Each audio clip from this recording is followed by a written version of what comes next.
Western historians చెప్పిన మాటల్ని నేను కొన్ని చెప్తాను నీకు. వెస్టర్న్ హిస్టోరియన్స్, మన వాళ్ళు కాదు. ఇది నేను సనాతన ధర్మంలో చిక్కుముడులు లేవు అనే బుక్లో నేను రాశాను. దీంట్లో ఆ టైంలో ఉన్న కొందరు, అంటే బ్రిటిష్ వాడు ఆల్రెడీ ఆక్రమించాడు కదా మనల్ని. ఆక్రమించిన తర్వాత బయటి దేశాల నుంచి కొందరు వచ్చిన వాళ్ళు ఉన్నారనమాట, ఏది వెస్టర్నర్స్. వాళ్ళు చెప్పే దాని ప్రకారం కూడా సతీ సహగమనం నేను చూడలేదు అని ఒక్కరు కాదు చాలామంది చెప్పారు. మరి ఈ సతీ సహగమనం ఎట్లొచ్చింది అని అంటే ఒక కుట్ర చేసినోడు ఉన్నాడు, ఒక కుట్ర చేశాడు ఒకడు. సో ఈ కాంట్రవర్సీని తీసింది ఎవడు అంటే విలియం కేరీ అనేవాడు. ఈ William Carey Christian missionary.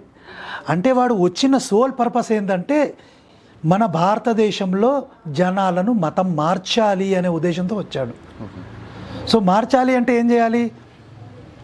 Hindu ధర్మంలో ఏదో తప్పు చూపెట్టాలి. సో వాడు ఏం కాంట్రవర్సీ క్రియేట్ చేశాడంటే, బహుశా 1-2 సతీ సహగమనాలు వాళ్ళు చూసుంటాడు ఆ టైంలో. సో వాడేం చేశాడంటే, భర్త చచ్చిపోగానే బలవంతంగా భార్యల్ని చితిమంటకి ఎక్కిస్తే చంపేస్తున్నారు, చూడండి హిందూ ధర్మం అంటే ఎంత చెడ్డది అని ప్రచారం మొదలుపెట్టాడు. అర్థమవుతుంది కదా కిరణ్? ఇలా ప్రచారం మొదలుపెట్టి కొన్ని రోజుల తర్వాత వాడు ఏం చేశాడంటే, బెంగాల్ ప్రాంతంలో 1000 సతీ సహగమనాలు జరుగుతున్నాయి అని కాంట్రవర్సీ క్రియేట్ చేశాడు. ఇలాంటిదే ఇంకో అలవాటు మన రాజ్పుత్లో ఉండేది.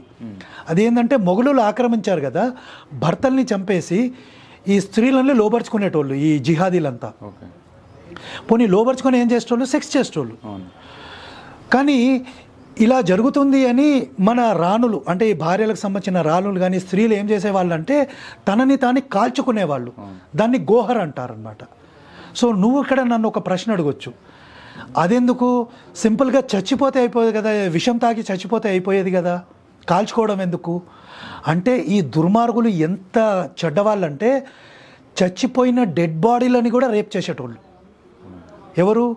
ఈ తుర్కన్నా కొడుకులు, ఎవరైతే వేరే దేశాల నుంచి ఆక్రమించుకున్నారో.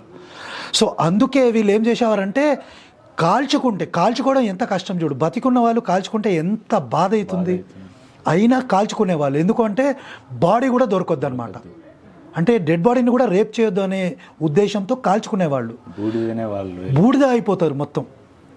సో ఈ విలియం కేరీ ఏం చేశాడంటే, సతీ సహగమనాలు చేసుకుంటున్నారు అని పుకార్లు పుట్టించాడు.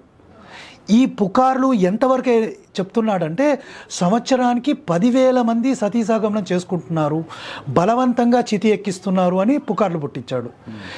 ఈ వీడు చెప్పిన స్టోరీలతో ఆనాటి బ్రిటిష్ గవర్నమెంటే ఒప్పుకోలే. బ్రిటిష్ గవర్నమెంట్ వేరు, ఈ మిషనరీలు వేరు కదా, వాళ్ళు ఒప్పుకోలే. తర్వాత వీడు ఏం చేశాడంటే, బ్రిటిష్ గవర్నమెంట్కి దగ్గరికి వెళ్ళి సతీ అబాలిషన్ లా తీసుకురండి, సతీ అబాలిషన్ లా తీసుకురండి అని పెడితే వీళ్ళు సతీ అబాలిషన్ లా అని తీసుకొచ్చారు. జోక్ ఏంటంటే, అబాలిషన్ లా ఈరోజు తీసుకొస్తే నెక్స్ట్ డే 0 అయిపోయాయంట సతీలు. 0 అవుతాయా? ఇప్పుడు కొందరు దొంగతనాలు చేస్తున్నారు, దొంగతనం చేస్తే మరణ శిక్ష అంటే ఇమీడియట్గా 0 అవుతాయా? చేసేటోడు చేస్తూనే ఉంటాడుగా. అంటే వీడన్ని కథలు కల్పించాడనమాట. దీన్ని ఒక ఇండియన్ ఆథర్ ఉంది, మీనాక్షి జైన్ అని ఒక ఆమె ఆథర్ ఉంది. ఈమె ఒక బుక్ రాసింది, సతీ గురించి ఒక బుక్ రాసింది, ఇంత దొడ్డు బుక్ అది. దాంట్లో ఒకటి చెప్తుంది, ఈ మిషనరీలు కల్పించిన కట్టుకథలు ఇవన్నీ. సతీ ఏం జరగలేదు, వీడు అంటే జరిగి ఉంటే 1-2 జరిగి ఉండాలి, వేలు జరిగాయి, దానికో సపరేట్ లా తీసుకొచ్చాడు. అంటే వీడి ప్లాన్ ఏంది తెలుసా?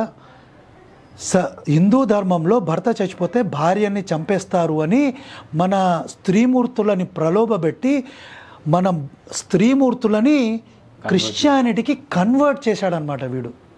అది వీరి ఒరిజినల్ ప్లాన్. సతీ సహగమనం అనేది ఒక దురాచారం లాగా చూపెట్టి కన్వర్ట్ చేయడం అన్నమాట.